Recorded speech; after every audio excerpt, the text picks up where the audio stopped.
Hello family friends, how are you? This is Bolanle Enang and welcome back to this channel. Thank you for being here. I made you a promise, I know, and I'm here to fulfill that promise. I told you at one of the videos, the previous video, that I would talk to you about my Valentine's Day, my friend's Valentine's Day saga. Okay. Today, honestly, I'm going to share that story, but truly what I'd like to chat with you around today is on managing expectations. I know this thing that I'm about to talk about has caused a lot of stress in marriages, even in family, mother, father, parent, children relationships, even grandparents, in-laws relationships. Honestly, it's such an important topic. So sit back, relax. How have you been doing? I hope you've been watching the other videos, and not only are you going to watch them, because faith without works is dead. Exactly. A dream without an action plan is just a dream. That's not a goal. The day my life turned around was when I watched, I think it was a movie called Remembering the Goal. You should check it out on YouTube, actually. Remember the Goal. Beautiful movie. But today I was taught there, and I love it, that your dream plus an action plan becomes a goal. So many of us grew up with lots of dreams. I know. Let me tell you this story. Not a nice story, because I know some of my schoolmates will probably watch this one. So when I was younger, I was already very upfront about my faith. I was very, almost in your face about my faith, very assertive about it as a young girl. And I felt that I needed to be like that because I could see what was going on around me, and I wanted it to be clear, straight on, that this is what I stand for, this is my belief, and I'm not going to falter on what I believe. The downside to this, guys, ladies and gentlemen, my dear family friends, is that, of course, the boys were not going to ask me out. No, of course. And to be honest, I also didn't think I was a pretty girl. I wasn't, in my days, we used to say the happening girls. I wasn't the happening girls. Even I had no worries with not being a happening girl, but I think in the corner of my mind, I wanted somebody to at least give me a Valentine's Day present. Did I deserve a Valentine's Day present? That's what I used to think. Of course, I didn't get a Valentine's Day present, or let's say I just didn't get throughout my high school days. And then I got into a relationship. Fortunately or unfortunately, a long distance relationship. So Dee and I would not always be around each other around Valentine's Day. And the interesting thing is, though at that time there wasn't a lot of like online delivery gifts and things like that, so he couldn't really go online and buy something.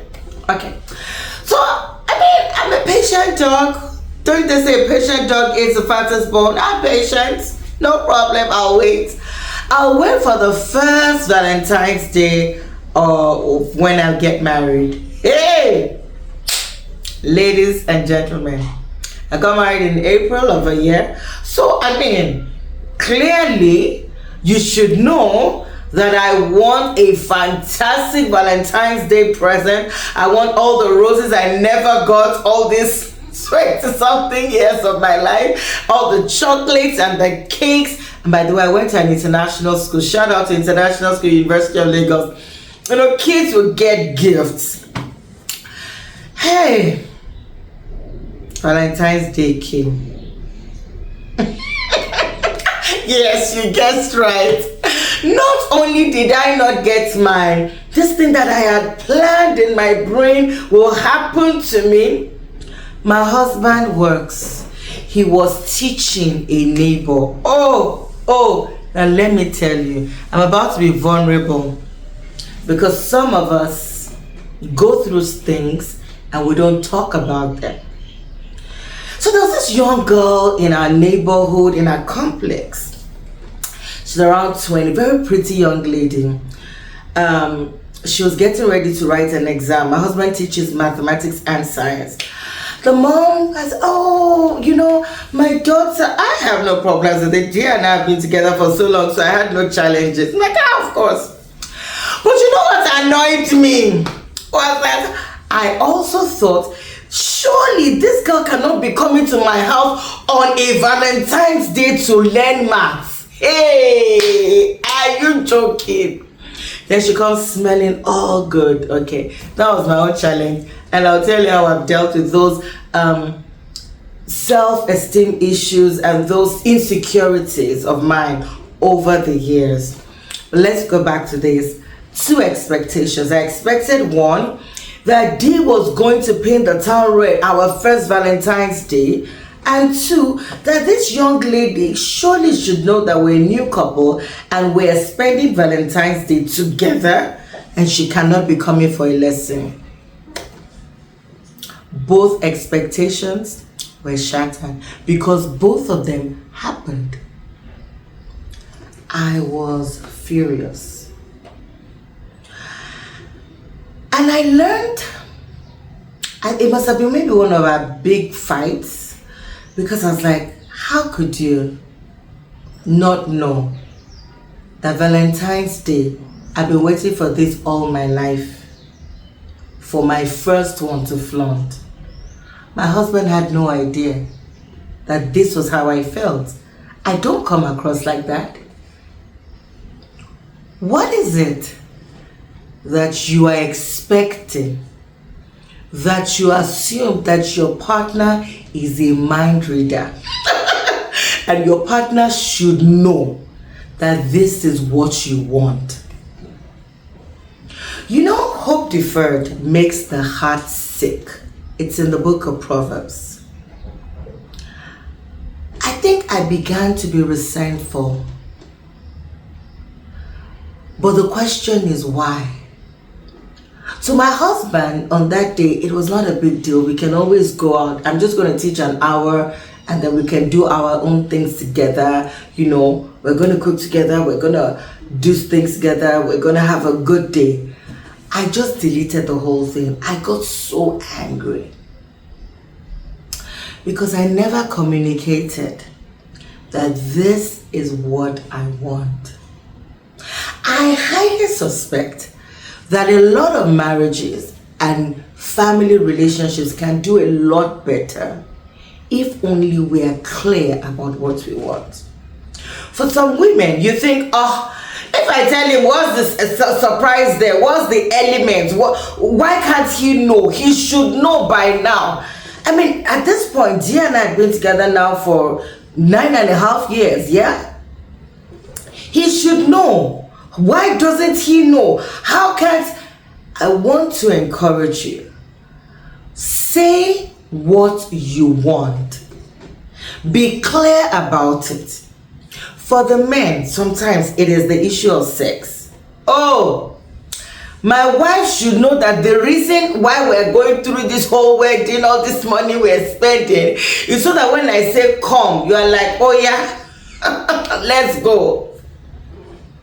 And she's thinking, no, I'm not yet there. I'm not feeling it. And the man is expecting, why else? What do you mean you're not feeling? I don't need you to feel. Expectations.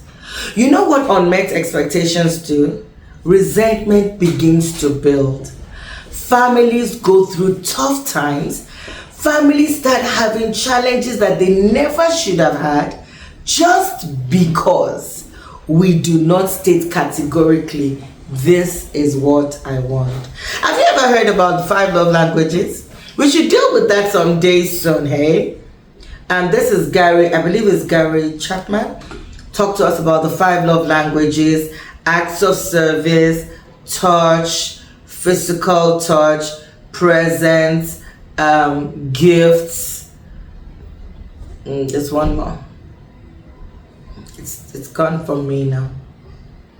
What is your love language? Don't expect that the other person knows. Don't expect that, why are you upset with me? Validate your partner's issue, but also make space to talk about it. I know I always say talk about it, but it is true. A lot of times, families go through things we shouldn't go through. You've heard the word irreconcilable differences. Do you know how we get into irreconcilable differences? Is when the other person did not even know there was a difference. They didn't even know. They were busy going about their own PlayStation. They were going about maybe like on a Saturday, that's when you want to cuddle, but this is when your husband now wants to watch Chelsea, and mind you, in my house is like, what is going on? No, your plan was already, oh my gosh, we're just gonna have a hot cup of hot chocolate, and we're gonna eat and talk. And the guy is like, girl, on a Saturday afternoon, that's when I watch Premiership. Unmet expectations. Let's manage conflicts by putting them on the table. So today, what I'm going to ask you to do is, what is that issue that has become a point of irritation for you? I want you to note it, be aware of it, and acknowledge it. Then know the right timing. Oh, this is a challenge. Some of us, we want to talk about our challenges when the other person is like, Some women want to talk like me in the middle of the night. You want to wake your husband up 2 a.m. That's what my dad used to wake us when he's upset with us about something. Apparently, men do not like that. And when you say these words, we need to talk, shut down. And that's not what you want. You want to choose the right time for you to communicate what you want with your partner. The same goes with our children. Don't say, but this child should know that their room should be clean. It is true. But did you know that their brains are still developing? And the brain fully develops only, I think it's when they're young adults age, around 25. Can you believe that? So sometimes you're saying the same thing. Keep saying it. Be clear about your expectations. What you expect, inspect it. Be very clear. There's a saying in my language that says, what you will not take when you are rich. When you are rich, don't start taking it when you are poor. Don't say, oh, the children, they still, no, they can just throw away their things. Let your child start picking up. Let them start cleaning around them. Manage your expectations. Don't let it get into conflict by, number one, be aware. Number two, acknowledge it. Number three, let the other person know. Husband, wife, in-law, friend, let them know. And then number four, make sure you're talking to that person at the right time. I found myself being very mad with my son because I'm trying to talk to him about something when he's playing something on a video game. He's like, mommy, I'm listening. Mommy, I promise you I'm listening. But I know that child is not listening, and then I get angry. Okay, Eddie, I need to talk to you. Make sure it's a time when the person can hear you. All right, family friend, that's what I've come to talk about today. Don't let those unmet expectations lead to resentment, that leads to conflicts, and in some bad situations that leads to irreconcilable differences. All right, okay, until I see you next time, we're going to talk about love languages. Okay, I'm going to tell you what I learned about love languages. Keep a lookout for that video. Thank you so much for being here. I'll see you next time, but before you go, hang on, please comment. Let me tell me how this resonates with you. Number two, please like, so that the algorithm increases, and kindly subscribe. Finally, share with your friends and family and do something. Until I see you next time, family friend, I love you. Remember, you're the best parent for your child. Keep investing in your relationships, and families should be, I know, enjoyed and not endured. I love you. Bye.